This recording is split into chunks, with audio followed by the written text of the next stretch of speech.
মাসি জামা কাপড়টা নিয়ে যাও। ধরলো কেন আপনাদের? দাদা ধরলো কেন? বর্ডার ক্রস করে এসেছে তার। হ্যাঁ হ্যাঁ, বর্ডার ক্রস করে এসেছে তার জন্য। কি অবৈধভাবে এসেছিলেন? এই বৈধভাবে এসেছে। দাদা কোথা থেকে এসেছিলেন? দাদা জামা কাপড়গুলো নিয়ে যাও। দাদা কোথা থেকে এসেছিলেন? অবৈধভাবে এসেছেন বলছে আপনার পাশের জন। আমি বৈধভাবে। আর ও অবৈধভাবে কি করতে এসেছিলেন? হ্যাঁ, ভিসা শেষ হয়ে গেল। দাদা আপনি কিভাবে এসেছিলেন? এই বর্ডার পারে এসেছিলাম। হ্যাঁ, ওই দেশে অনেক ডিস্টার্ব হচ্ছে তো, মারামারি গ্যান্ডাম হচ্ছে, যান বাঁচানোর জন্য আমি দেশে এসেছি। আচ্ছা, অবৈধভাবে। হ্যাঁ, দালাল মারফত এসেছিলেন। কত টাকা দিয়েছিলেন দালালকে? 15,000। আচ্ছা, কোন কোন সীমান্ত দিয়ে এসছেন? গেদে দিয়ে? চুয়াডাঙ্গা। চুয়াডাঙ্গা দিয়ে। কি নাম আপনার? প্রকাশ পাল। কোথায় বাড়ি? কত? দাদা আপনার নাম কি? আকাশ। আকাশ কি? কোথায় বাড়ি? মাগুরা জেলা। জামা কাপড়ে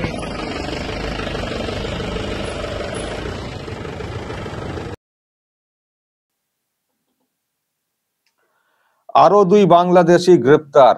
নামটাম যা বলা হচ্ছে তা কতটা সত্য মিথ্যা সেটা বলতে পারবো না, তবে বৈধভাবে তারা ঢোকেননি বা থাকছিলেন না, সেই জন্য তাদেরকে গ্রেপ্তার করা হয়েছে। প্রিয় দর্শক, আমি শফিকুল ইসলাম এবং আপনারা দেখছেন আরামবাগ টিভি। তবে এইসব কিন্তু আর চলবে না। সীমান্তে নজরদারি যেমন বৃদ্ধি করা হয়েছে, যেই সব জায়গাতে কাঁটা তারের বেড়া নেই, যদিও রাজ্য সরকারের সদিচ্ছার অভাবের কারণে সেই বেড়া দেওয়া যায়নি, কারণ রাজ্য সরকার জমি দিচ্ছিল না। এখন নাকি কিছু কিছু জায়গাতে দেবে বলছে, সব জায়গা না, 72টা জায়গাতে কাঁটা তারের বেড়া দেওয়া যায়নি জমি না দেওয়ার কারণে। এইসব নিয়ে এখন প্রচুর চর্চা হয়েছে। এখন শুনছি কয়েকটা জায়গায় নাকি জমি টমি দেবে, কিন্তু পুরো সিল করতে হবে। শুধু ওই 72টার জায়গার মধ্যে 10টা 12টা বা 5টা 7টা জায়গাতে সিল করলে তো হবে না, টোটালটাই। তো যাই হোক, পশ্চিমবঙ্গের লাগোয়া যে সীমানা, সেখানে অনেক জায়গাতেই তো ওপেন রয়েছে। তো বিএসএফ চেষ্টা করছে বিকল্পভাবে কিছু যদি করা যায়, যদি আটকানো যায়। সেই জন্য আপনারা নিশ্চয়ই দেখছেন বিভিন্ন জায়গাতে, যেখানে যেখানে বেড়া নেই সেখানে অস্থায়ী বেড়া দেওয়ার ব্যবস্থা করছে, চাষিদেরকে দিয়ে কাজটা করার চেষ্টা করছে, এবং খালি বোতল ঝুলিয়ে দেওয়া হচ্ছে। ঢোকার চেষ্টা হলে টুং টুং করে আওয়াজ উঠবে, বুঝতে পারবো। আসলে নজরদারি রাখা, বাংলাদেশের দিকে যে ওদিক থেকে কেউ ঢুকছেন কিনা, এই কাজটা কিন্তু বিএসএফ করছে গ্রাউন্ডে। কিন্তু দর্শক, শুধু এটাই না, এবার মোদী সরকার এই ইমিগ্রেশন যে নীতি, অভিবাসন যে নীতি, সেটাতেও বদল আনার চেষ্টা করছে। যে খবর এখন সামনে এসছে সেটা হচ্ছে এটা, ইমিগ্রেশন বিল 2025, এই আর্থিক যে সেশন চলবে, যে বাজেট সেশন যেটা চলবে আর কি পার্লামেন্টে, সেখানেই হয়তো প্লেস করা হতে পারে ইমিগ্রেশন বিল 2025।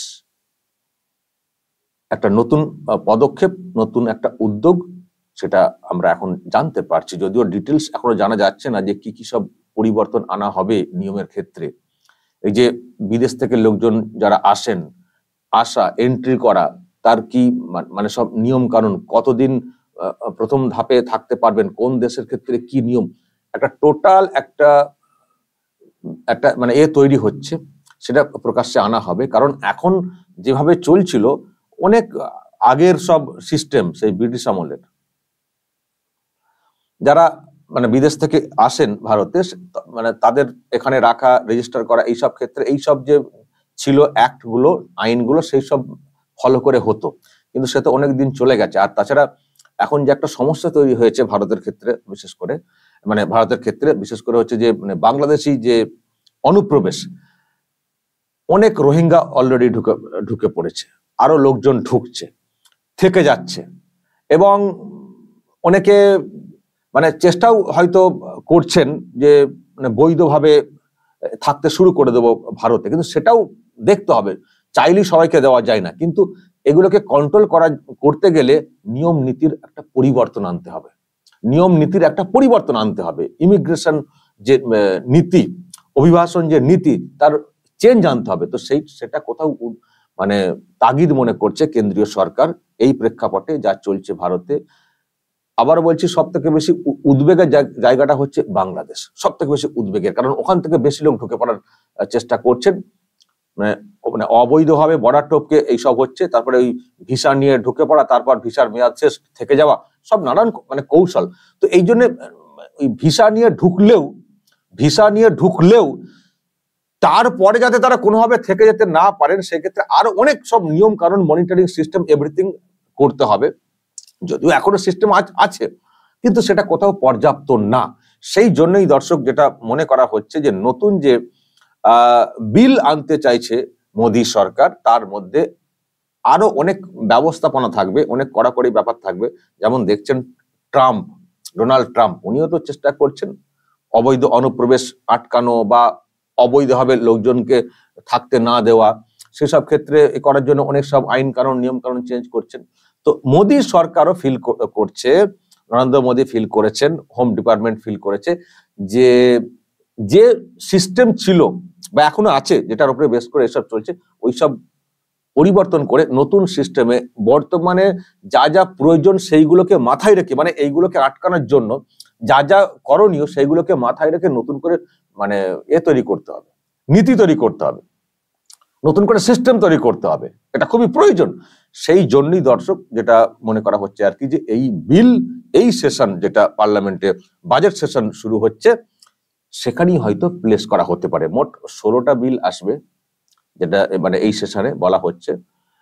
তার মধ্যে ওয়াকফ বিল আছে, কিন্তু এটাও কিন্তু এই সেশনে প্লেস করা হতে পারে এমনটাই মনে করা হচ্ছে। কারণ যা অনুপ্রবেশ হয়েছে এবং অনুপ্রবেশ আটকাতে পরবর্তী সময়ে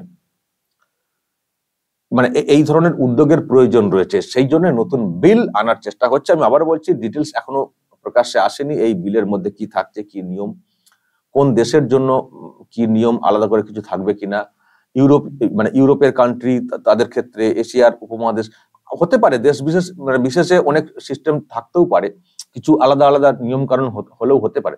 তো সেগুলো আমরা পরে বুঝবো। তবে এটুকু দর্শক আমরাও কোথাও ফিল করি যে যা চলছে আমাদের দেশটাতে, যেন মগের মুলুক পেয়ে যাওয়া, এসে ঢুকে পড়া, থেকে যাওয়া, মানে যে কোনো ভাবে ঢুকে মানে স্থায়ী বাসিন্দা হয়ে যাওয়া, এবং নাগরিকত্ব নিয়ে নেওয়ার ক্ষেত্রেও যেসব আছে সিস্টেম। আপনারা জানেন যে এনআরসি বলে একটা নতুন যে উদ্যোগ নেওয়া হয়েছিল, সেটা নিয়ে একটা প্রশ্ন অনেকে তুলেছেন, কিন্তু সিএএ বলে একটা আইন করা হয়েছে। তো তারও অনেক মানে বিধান রয়েছে, অনেক কিছু রয়েছে, সেসব এখন আর দর্শক চর্চা করছি না। কিন্তু নাগরিকত্ব নেওয়ার আইন, তারপরে এই ঢোকা, কেউ ভিসা নিয়ে ঢুকলেন সেক্ষেত্রে নজরদারি, মানে পরিষ্কার কথা, ভারতে এসে বোঝা বাড়ানো যাবে না। এসো নিয়ম মেনে, আমাদের মানে তৈরি করা নিয়ম মেনে এসো, সেই মতো করে থাকো, কোনো চান্স নেই এখানে এসে ঘাঁটি গেড়ে বসে যাওয়া। সেই জন্য যারা যেভাবে আসবেন তাদের ওপরে ক্লোজলি মনিটর করা, আর যাতে সুযোগ না তারা পান আর কি, অবৈধভাবে থাকতে এখানে শুরু করে দেবেন, এইসব মাথায় রেখেই হয়তো কিছু একটা পরিকল্পনা যেটা করছে মোদী সরকার, বিল আকারে আনছে, তারপর সেটা আইন আকারে আসবে। আর ব্রিটিশ আমলের ওই যে সব আইন টাইন দেখালাম, সেগুলোকে গুলি মেরে দিয়ে নতুন ভাবে হয়তো ভারতবর্ষ বাঁচার চেষ্টা করবে।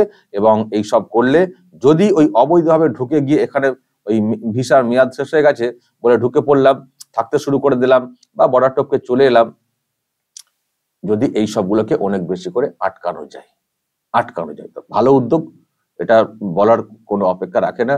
আবারও বলছি, যেভাবে প্রায় দিনই সব ধরা হচ্ছে, ধরপাকড় চলছে, তো কতজন যে ঢুকে পড়েছেন বর্ডার টপকে, ওই চুয়াডাঙ্গা কোন এলাকা দিয়ে ঢুকে পড়েছেন 15,000 টাকা দিয়ে, বুঝতে পারছেন? তার মানে দালাল চক্র অ্যাক্টিভ।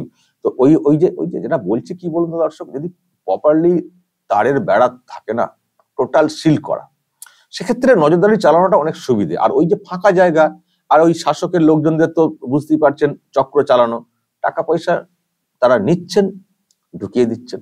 তাদের কাছে দেশ তো কোনো ব্যাপার না, শুধু পকেট মোটা হলেই হলো। আর এদিকে তো দিদিমণি বলি দিয়েছেন বিএসএফ কে তোমরা কেউ সাহায্য করবে না, সাহায্য তারা করছেন না, বরং তারা পকেট মোটা করে ফেলছেন বর্ডার সীমান্ত থেকে। কদিন আগে বাংকার উদ্ধার হয়েছে, আপনারা দেখেছেন, বাংকার, এবং ওই এলাকা থেকে রোহিঙ্গাকে ধরা হয়েছে, দেখেছেন। আবার এই দুজনকে ধরা হয়েছে, কে কি কোথায় নাম ভিড়িয়ে ঢুকে পড়ছেন, থাকতে শুরু করে দিচ্ছেন, দেখেছেন তো। নাম ভিড়িয়ে মুসলিম লোক এখানে এসে হিন্দু নাম নিয়ে থাকতে শুরু করে দিয়েছেন। এরকমও তো উদাহরণ প্রচুর রয়েছে। তো যাই হোক, এইসব বন্ধ হওয়ার খুবই প্রয়োজন। আর যে বিল, আবারও বলছি, আমাদেরও খুব কৌতূহল থাকছে এই বিলের মধ্যে কি রাখা হয়। নতুন ইমিগ্রেশন বিল 2025 বলে বলা হচ্ছে, দেখা যাক সেই বিলে কি থাকে এবং সেই বিল কতটা অ্যাক্টিভ হয় দেশকে বাঁচানোর ক্ষেত্রে। দর্শক অবশ্যই বলবেন যে বিল আনা হচ্ছে সেই সম্পর্কে আপনাদের যদি আরো কিছু তথ্য থাকে জানা, অবশ্যই বলবেন, এবং যে উদ্যোগটা নেওয়া হয়েছে সেটা বলবেন। আর এই ঢুকে পড়া বর্ডার টোপকে এটা নিয়েও আপনারা বলবেন, যা বলার বলবেন। কমেন্ট বক্সে নজর রাখবেন আরামবাগ টিভিতে।